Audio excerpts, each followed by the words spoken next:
E está na hora da gente falar do mercado do boi. O mercado alcançou aí um patamar de estabilidade, tem sido assim, principalmente em termos de precificação aí da arroba, nessa semana. A gente tem verificado muito isso nessa semana.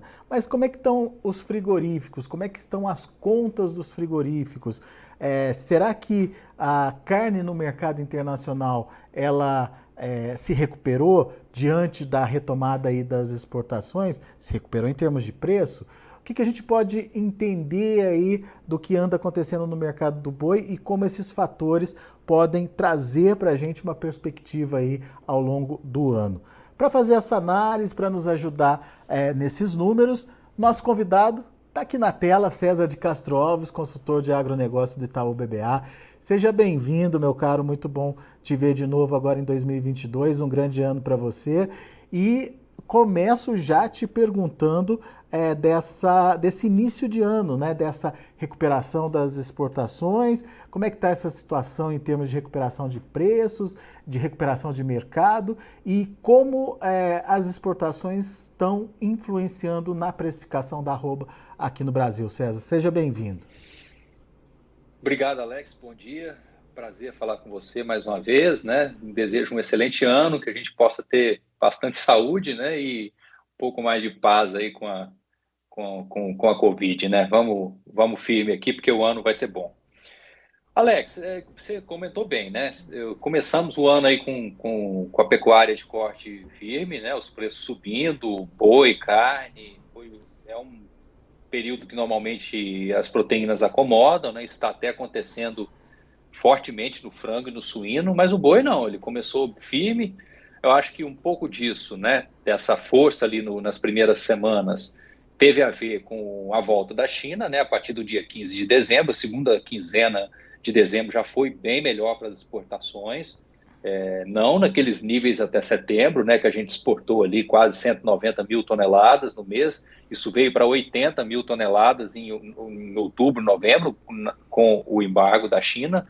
Então, dezembro já foi bem melhor, quase 130, e agora esse mês nós temos aqui até a segunda semana 34% de alta sobre janeiro do ano passado, que deve dar, se seguir esse ritmo, umas 150 mil toneladas. Então, excelente, né, para um retorno da China, um período que eles têm lá o feriado, um período menos ativo, mas ainda assim está muito bom. E como eu acredito, né, os confinadores saíram machucados do embargo ali no final do ano por conta daquela queda forte do preço do boi, a oferta de boi China diminuiu um pouco, né, nesse período agora, e por isso que os frigoríficos tiveram que correr aí para alongar as escalas e pagar mais na arroba para poder originar boi para atender a exportação. Então, isso acho que explica, né, junto com a alta da carne aqui no mercado interno, os preços em alta ali nas primeiras semanas. Depois disso, né, da segunda quinzena, do início da segunda quinzena para cá, de fato, nessa semana o boi está de lado, o mercado deu uma parada, né, está bem sem novidades. Eu acho que basicamente porque falta o preço subir mais no mercado interno na carne para motivar os frigoríficos a elevarem as ofertas de preço, ou a exportação reagir mais o preço, né? Vale dizer que na média desse mês de janeiro, né, a parcial está indicando uma alta de 7% em dólares no preço da carne. Só que o boi em dólares subiu 6,7%, né? Subiu 4, quase 5% em reais, mas você tem aí uma apreciação cambial no mês que dá esse 6 de alta do boi em dólares. Então está par e passo, né, a alta do boi com a reação do preço de exportação. Então, é uma notícia muito boa, né? Não só os volumes melhorando para exportação e também os preços. Mas ainda, né, é importante a gente lembrar que o preço de exportação ele caiu $1.000 por toneladas, quase isso, desde setembro, entre dezembro, né, a média de dezembro e a média de setembro, antes do embargo. Então, o efeito do embargo, né, sob a ótica aí da venda de carne, além dos volumes terem caído muito naqueles meses, no finalzinho do ano, a gente teve uma queda muito forte do preço, né, e agora ele está se recuperando, mas ainda não recuperou tudo.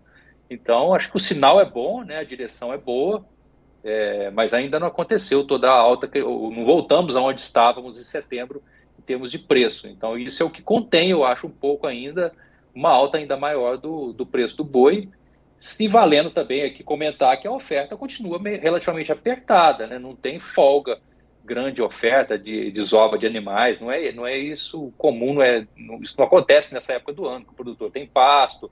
Eu acho que tem uma especificidade aqui nesse janeiro, que é o problemão da seca lá na região sul. A gente somar todo o rebanho lá da região sul, mais o MS, né, que também está muito seco, a gente tem, se não me engano, 40% do total do rebanho bovino. Então, é relevante regionalmente. Eu acho que o resto do Brasil está muito bem, né? Mato Grosso, Minas Gerais, Goiás, outros estados importantes, aí o Pará chovendo muito bem, tem gado e tem pasto bom, mas a região sul está comprometida. Então, na média, eu acho que a gente tem menos gado do que teríamos sem a seca e tem uma exportação de volta, né? E essa é a alavanca, porque o mercado interno, acho que não há muito o que esperar, viu, Alex, para esse ano. Né? Ô César, você trouxe esse número de perda entre setembro e dezembro de US$ 1.000 por tonelada na nossa carne no mercado interno e que recuperou parte dessa perda agora nesse início de janeiro. Pelo menos aí os US$ 350 recuperados aí. Exato.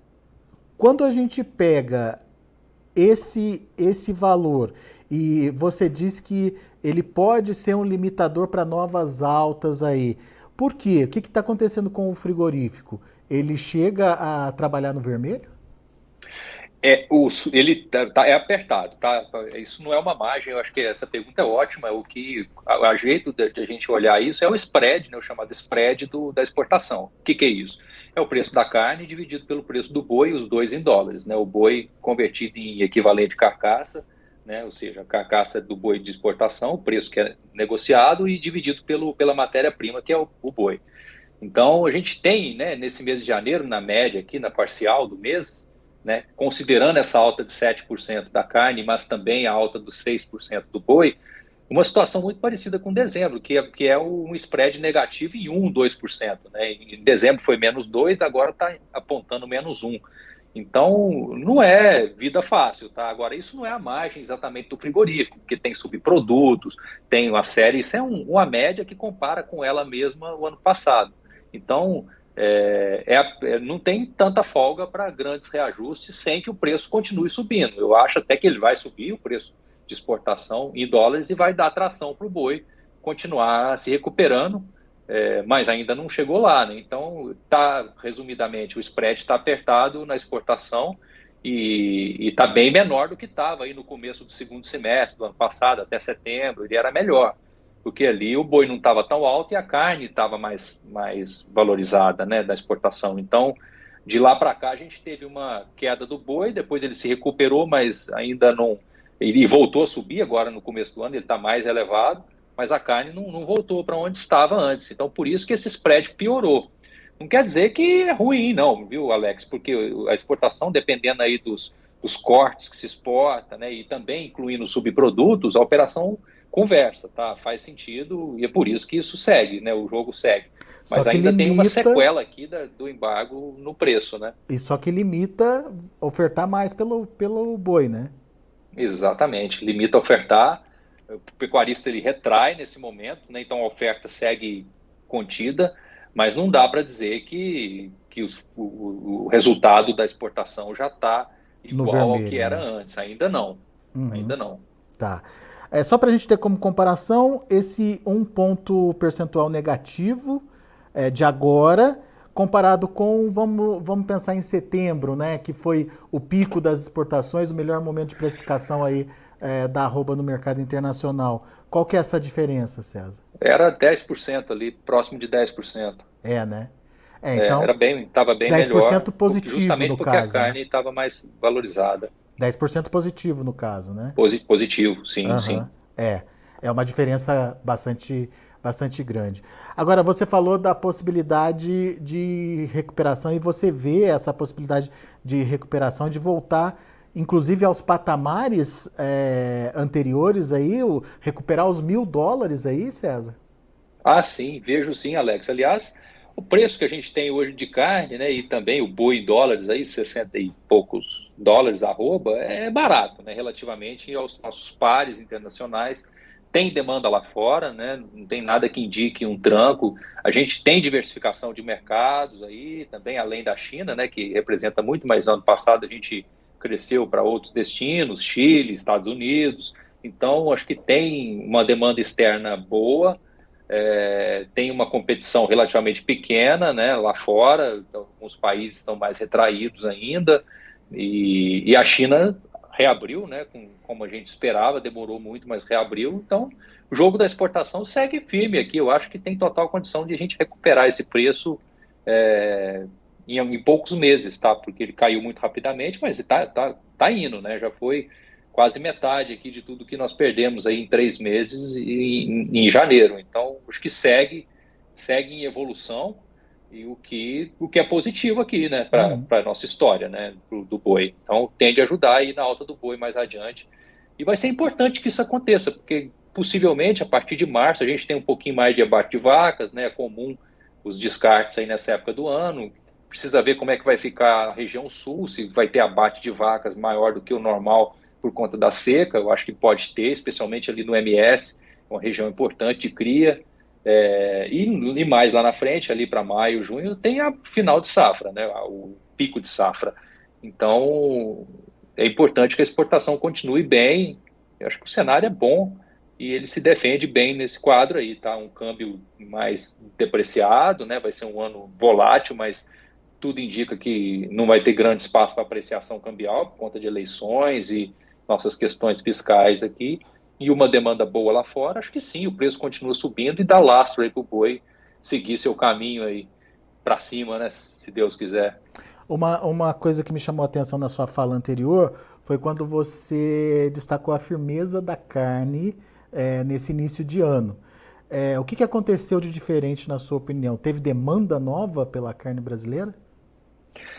Eu acho que pouca oferta de gado, primeiramente, né? E um mercado pequeno, né, Alex? O consumo ele caiu muito nos últimos anos, isso não é de um mês para o outro, né? Já vem ficando menor. Quem está comprando carne bovina, a gente já conversou isso aqui, é quem está empregado, quem tem condição. Ficou muito cara a carne, né? Não dá para negar isso. Realmente, você comprar uma peça de filé mignon grande, ela custa quase R$ 300, dependendo do lugar que você compra. Então, é caro com força, né? Então, o consumidor primeiro, né, brasileiro, ele já está alijado, né, do consumo de carne bovina, quem está apertado, né? Até outras proteínas estão sofrendo muito por conta da inflação geral. Então, acho que um ponto é esse, a resiliência da carne do preço, porque quem está comprando tem condição. Mas o consumo como um todo está pequeno, né? Agora, tem também aí um ponto que é importante. O dianteiro, né, especialmente, que é a parte que a gente mais exporta, ele tinha caído muito por conta do embargo e ele está se recuperando, né? No final do ano a gente teve uma alta muito expressiva do traseiro, e aí eu acho que tem a ver com essa história do mercado interno, né? O pessoal fazendo churrasco, mas obviamente o consumidor que tem renda deu tração para o traseiro subir bastante. E depois da virada de ano ele acomodou um pouquinho, mas o dianteiro que havia caído veio no contrapé aí subindo.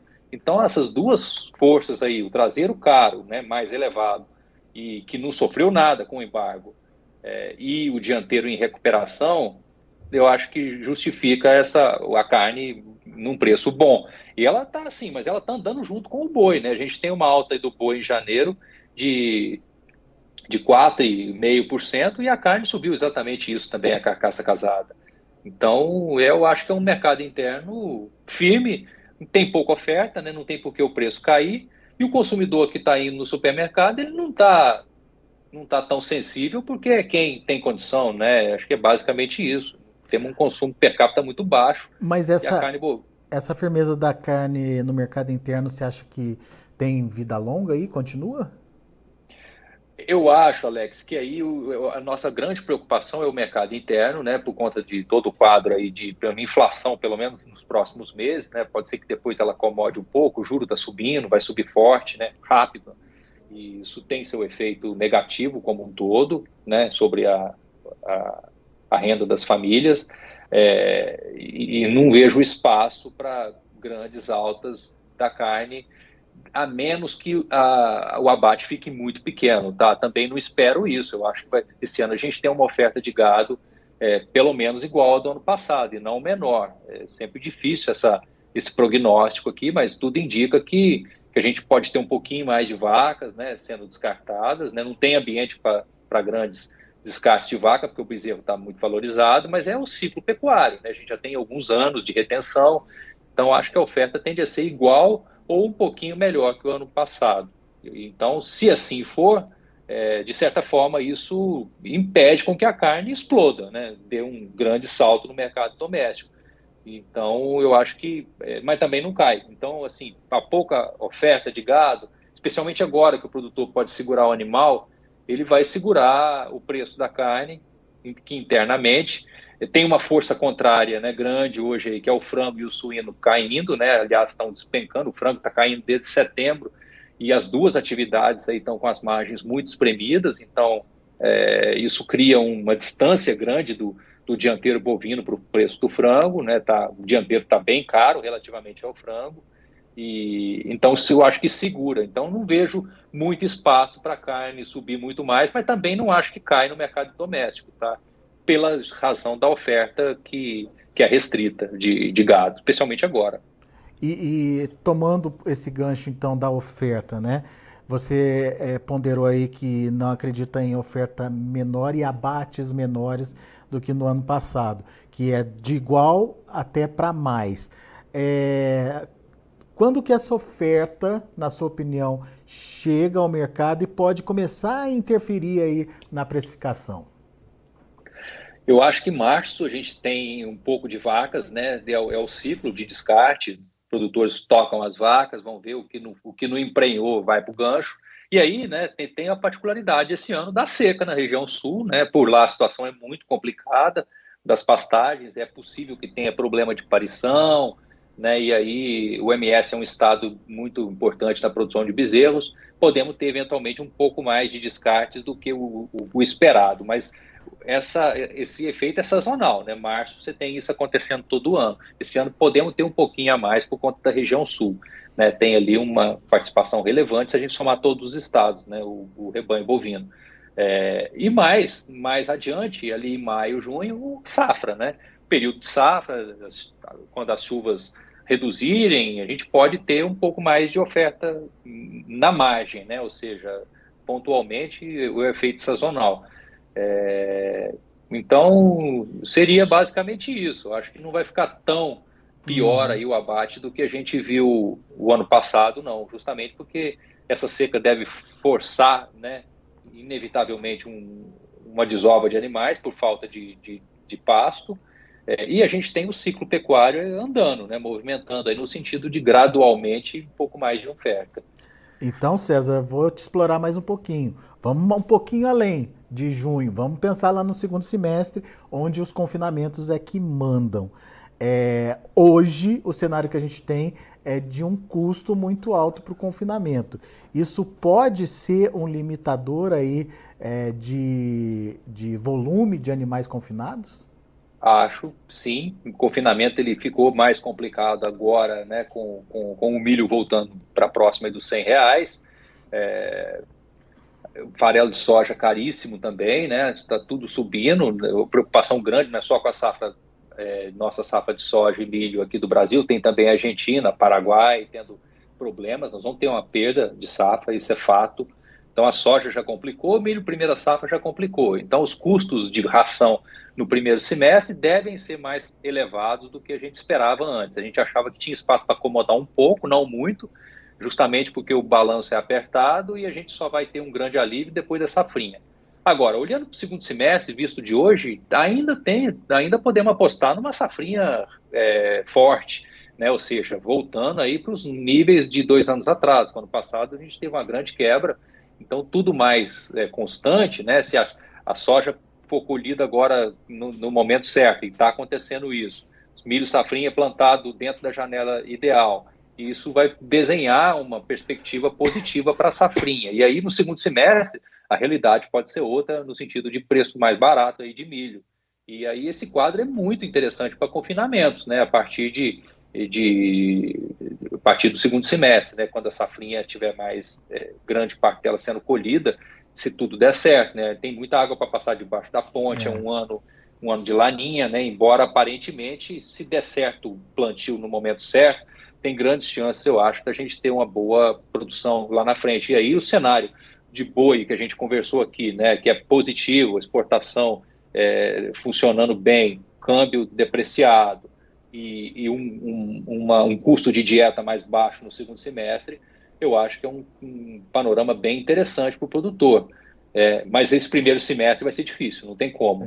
Então, o quadro para o primeiro semestre, para confinamento, ele continua desafiador, porque a dieta vai ficar mais cara, o boi magro não caiu nada, e o boi gordo, a tela não tá deixando muito resultado, né? Tem até prejuízo dependendo do estado para milho comprado, né? Para ração comprada. A ração produzida ela é mais barata e aí a conta pode fechar. O produtor tem que fazer contas, claro, mas o primeiro semestre ficou mais difícil, tá? Claramente a operação por conta dessa surpresa negativa, especialmente na região sul, tá? É claro que os preços eles se movem no Brasil todo, mas regionalmente, né, lá no Paraná, São Paulo, está muito caro, né, o grão.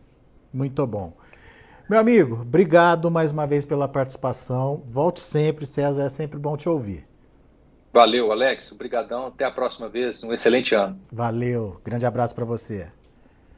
Tá aí César de Castro Alves, Itaú BBA, aqui com a gente no Notícias Agrícolas, analisando o mercado do boi, trazendo cenários possíveis aí em função do que a gente está vendo agora acontecer, seja com o custo de produção através da oferta de grãos, né? E seja em termos de volta da oferta com a mudança aí do ciclo pecuário. São dicas importantes que vai te ajudar aí na tomada de decisão. Vamos aos preços, vamos ver como estão as negociações nesse momento lá na B3, Mercado Futuro em São Paulo. Janeiro, R$ 336,95, já virou aí caindo 0,01%. Fevereiro, R$ 338,00, alta por enquanto de 0,1%. O março, R$ 335,95, subindo 0,43%.